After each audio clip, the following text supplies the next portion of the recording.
তুমি ইউক্ৰেইনৰ পৰা আহি উপস্থিত হৈছিলা, কি ক'বা? মোৰ নাম হ'ল আবিদা বেগম চৌধুৰী। মই হোজাইৰ ছোৱালী হয়, বাট মই গুৱাহাটীত থাকোঁ। আৰু মই ইউক্ৰেইনত জাপৰোজিয়া ষ্টেট মেডিকেল ইউনিভাৰ্চিটিত পঢ়ি আছিলোঁ। 5th year 2nd semester student হয় মই। তো ফাৰ্ষ্ট অফ অল মই এইটোৱে ক'ম, like thank you to Indian government, যোনে আমাক বহুত ফেচিলিটি দিলে আৰু আমাক একমডেট কৰিছে। আমি ইয়ালৈ বহুত ছেফলি আহিছোঁ তেওঁৰ কাৰণে। এণ্ড ছেকেণ্ডলি আমাৰ chief minister Hemanta Biswa Sarma sir, যোনে আমাক অসমলৈ মানে ভালকৈ আনিছে, আমাক ফ্ৰী ফ্লাইট ফেয়াৰ দিছে আৰু চব বস্তু দিছে, একমডেট কৰিছে।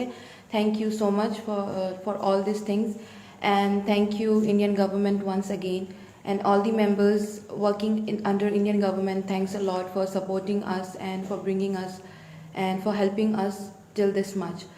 আৰু ইউক্ৰেইনত মানে আমি ইমান কষ্ট কৰা নাই যিমান বেলেগ চিটিজ আৰু বেলেগ মানে ইউনিভাৰ্চিটিৰ ষ্টুডেণ্টবোৰে কৰিছে। এণ্ড বৰ্ডাৰ্ছত কি কণ্ডিশ্যন হৈ আছিল, কি নোহোৱা আছিল, আপোনালোকে চবেই দেখিছে এইটো। চ' ইটছ ট্ৰু, যি হৈছিল এইটো সঁচাই হয়, বৰ্ডাৰত এনেকৈ ট্ৰিট কৰা গৈছিলে ষ্টুডেণ্টক। বিকজ ইণ্ডিয়ান এম্বেচিৰ পৰা মানে ইউক্ৰেইনত থকা ইণ্ডিয়ান এম্বেচিয়ে একো আপডেট দিয়া নাছিল বেলেগ বৰ্ডাৰ্ছৰ আপডেটত, যে এনেকৈ ষ্টুডেণ্ট যাব আৰু এনেকৈ চিটুৱেশ্যন হ'ব। বাট আফটাৰ আপডেট চিটুৱেশ্যন নৰ্মেল হৈছে, বৰ্ডাৰ্ছে একচেপ্ট কৰিছে, ষ্টুডেণ্টবোৰ ওলাই আহিব পাৰিছে। আৰু ইউক্ৰেইনত আমি থকা অৱস্থাত যিবোৰ কণ্ডিশ্যন আছিল, ৰেচপেক্টিভ লাইক আমাৰ ফৰ এক্সাম্পল আমি ষ্টুডেণ্টবোৰ এটা সেইটোত যাওঁ, আণ্ডাৰত যাওঁ, আমি এটা কোম্পানীৰ বা এটা কনচালটেণ্টৰ আণ্ডাৰত যাওঁ।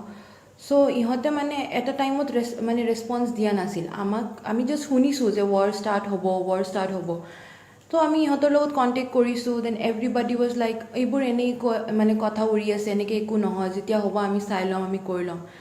3 দিন আগত, ৱাৰ হোৱাৰ 3 দিন আগত ইউক্ৰেইনৰ এম্বেচিৰ পৰা, ইণ্ডিয়ান এম্বেচিৰ পৰা আমাৰ তাতে এডভাইজাৰী আহিছে that student must leave Ukraine.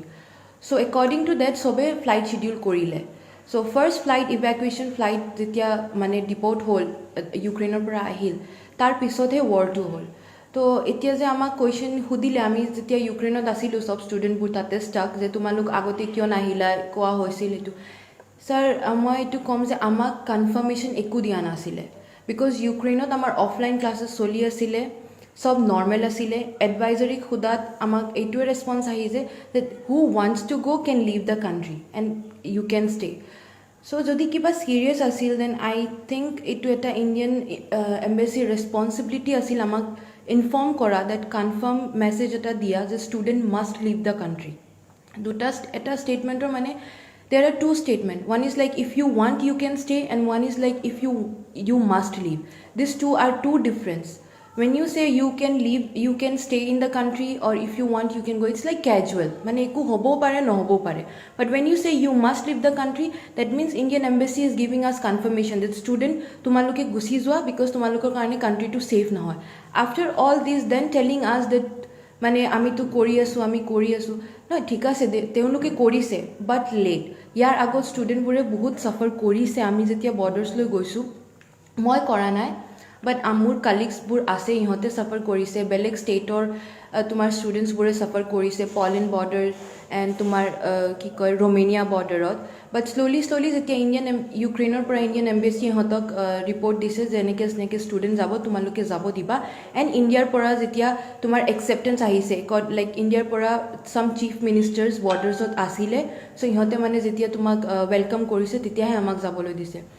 And মোৰ ষ্টেটত এই চিটুৱেশ্যন আছিল, লাইক ট্ৰান্সপৰ্টৰ একো সেইটো নাছিল যে আমি যে ট্ৰাভেল কৰোঁ। আমি 2-3 দিন ৱেইট কৰিলোঁ যে আমাক ইউনিভাৰ্চিটি বা ইণ্ডিয়ান এম্বেচি কিবা প্ৰভাইড কৰিব ফৰ ট্ৰান্সপৰ্ট, আমি যাব পাৰিম, মে বি ট্ৰেইন বাছ, বাট তেনেকৈ একো দিয়া নাই। আমাক জাষ্ট এইটো কোৱা হৈছিল যে উই আৰ ট্ৰাইং, বাট মানে কিমান ট্ৰাই কৰিব, ট্ৰাইং টিল উইচ টাইম, টিল we are struck in the state and crying like আদাৰ students. So 45, like me and my other colleagues of me, like 45 students of us, we decided to leave the country on Thursday. Not Thursday, Sunday. আসিলা তাৰ পৰা যুদ্ধ যিখন স্থানত চলিছে, গোটেই দেশতো চলা নাই, সেইখন স্থান কিমান দূৰ আছিল? 8 hours জাৰ্ণি আছিল সেইখন। 8 hours journey? Yes, 8 hours journey. And Kharkiv আপোনাৰ আছিল 5 hours জাৰ্ণি। সুমিও তেনেকৈ আছিল, 300-400 কিলোমিটাৰ হ'ব। Yes. মানে তোমালোক সেফ জোনত আছিল এক ধৰণৰ? তেতিয়ালৈকে আমি সেফ জোনতে আছিলোঁ, আতংকিত আছিল। বাট যেদিনা মই ওলাই আহিছিলোঁ ছানডে সেইদিনা পুৱা 3টা ব্লাষ্ট হৈছিল সেইদিনা পুৱা 3টা ব্লাষ্ট হোৱাৰ পিছত আমি ইউনিভাৰ্চিটিক কনচাল্ট কৰিলোঁ এণ্ড ইণ্ডিয়ান এম্বেচিক সুধিলোঁ ইণ্ডিয়ান এম্বেচিৰ ষ্টেটমেণ্ট এইটো আছিল that we are still trying to manage a transport so' blast হোৱাৰ পিছত তাতে থকা was like you will be stuck যেনেকৈ কিবৰ্ড ষ্টুডেণ্ট ষ্টাক আছিল খাৰ্কিবত ষ্টাক আছিল সুমিত ষ্টাক আছিল চ' আমি ভাবিলোঁ যে এইটো এতিয়া it's high time to take our own step then আমি বাকী কেইটা ষ্টুডেণ্টৰ লগত 45 ষ্টুডেণ্ট আমি এই ৰিস্কটো ল'লোঁ আমি ট্ৰেইন ষ্টেচন নিজে গ'লোঁ তাতে গৈ আমি ট্ৰেইনত উঠিলোঁ তাৰ পৰা আমি লভিভ গ'লোঁ ইট টুক us 22 hours that's mean Indian embassy take not it is seriously like Indian embassy in Ukraine they were at point মানে seriously নলয় বুলি ক'ব নোৱাৰি but they were at a point where yes and they were at a point like if you want to leave the country you can leave at your own risk or if you want us to save you then you have to wait until we find a way and ইহঁতৰ ৱে fine কৰাত বহুত time লাগি গৈছিল and আপোনালোকে আৰু video' চাইছে চাগে ষ্টুডেণ্টছবোৰে দিছে এম্বেচি একো ৰেছপন্স দিয়া নাছিল কলছ গৈছে মেছেজ গৈছে ইউক্ৰেইন এম্বেচিত একো দিয়া নাছিল but after all this messages and calls যেতিয়া মিডিয়াত বস্তুটো আহি গৈছিল অন লাইক মিডিয়া তেতিয়া এম্বেচি ৰেছপন্স কৰিছে তেতিয়া students in borders they were free to leave তেতিয়াহে ইণ্ডিয়াৰ পৰা অৰ্ডাৰটো গৈছে তেতিয়া মানে হৈছে বস্তুখিনি বাট তেতিয়ালৈকে embassy was like we are trying and social মিডিয়াত নাহাহেঁতেন হয়তো ইমানখিনি ৰেছপন্স নাপালে য়েছ এক্সেক্টলি বাট তাৰপিছত ইণ্ডিয়ান গভৰ্ণমেণ্টে যিবোৰ কৰিছে সেইটো কাৰণে very very much thankful to Indian government for the Ganga mission they have created for all the student to save our lives very much thank you for that তুমি নিজে সেই যুদ্ধৰ পৰিৱেশ দেখা পাইছিলা ৰাছিয়াত ইউক্ৰেইনত দেখা পাইছোঁ মানে কি লাইক মোৰ নিয়াৰ বাই চিটিজত হৈছে চ' আমি ব্লাষ্ট শুনা মানে পোৱা নাই বাট আমি দেখিছোঁ সেই টেৰৰটো দেখিছোঁ যেতিয়া চাইৰেন বাজে আমি দৌৰি সোমাব লাগে শ্বেল্টাৰত সেই ফিয়াৰটো আমি ফিল কৰিছোঁ এইটো এটা মানে নৰ্মেল বস্তু নহয় তুমি ৰাতি শুব নোৱাৰা ৰাতি 1-2 চাইৰেন বাজা ষ্টাৰ্ট হৈ যাব তুমি উঠি যাব লাগিব তুমি এনি টাইম বেগ পেক আৰু তুমি ৰেডি হৈ থাকিব লাগিব যে এনি মমেণ্ট মানে কিবা হ'ব পাৰিব এতিয়া কিমান ছাত্ৰ থাকিব পাৰে তাত কিবা আইডিয়া এতিয়া সুমি ষ্টেটত এতিয়াও ষ্টুডেণ্ট আছে ওলাই যাব পৰা নাই বহুত আছে এণ্ড তোমাৰ কিবতো কিছুমান ষ্টুডেণ্ট বাকী থাকিল ইনফেক্ট কিবত যোৱাকালি নে পৰহি চাগে এটা গান শ্বটত হস্পিটেলাইজড হৈ গ'ল চ' চিটুৱেশ্যন তেনেকৈ হৈ আছে লভিভত এতিয়াও বহুত ষ্টুডেণ্ট আছে অলমষ্ট 1000 মান হ'ব যোনে ষ্টিল ৱেইটিং for like to reach up to borders to connect something সেইটোৱে যদিও তোমালোকৰ পৰা মানে 8 ঘণ্টাৰ ৰাস্তা আছিলে তথাপিও কিন্তু নিৰাপদ বা তোমালোক মানে আতংকত ভুগি আছিলে এই কথাটো ঠিক কেতিয়া কোন মুহূৰ্তত কি হৈ যায়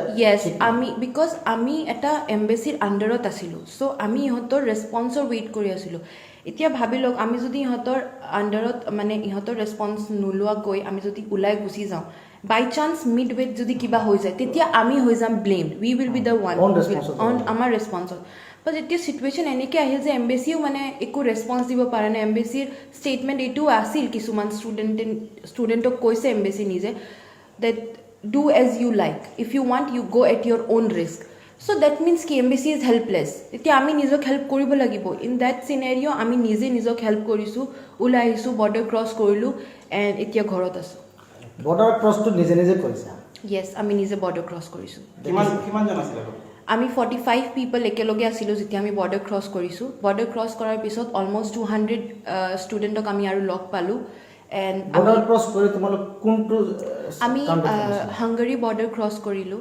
হাংগাৰী বৰ্ডাৰ ক্ৰছ কৰিলোঁ তাৰপিছত আমি বুদাপেষ্টত আছিলোঁ বুদাপেষ্টত আমাক ইণ্ডিয়ান গভৰ্ণমেণ্টৰ পৰা বহুত ভাল ছাৰ্ভিচ দিয়া গৈছে আমাক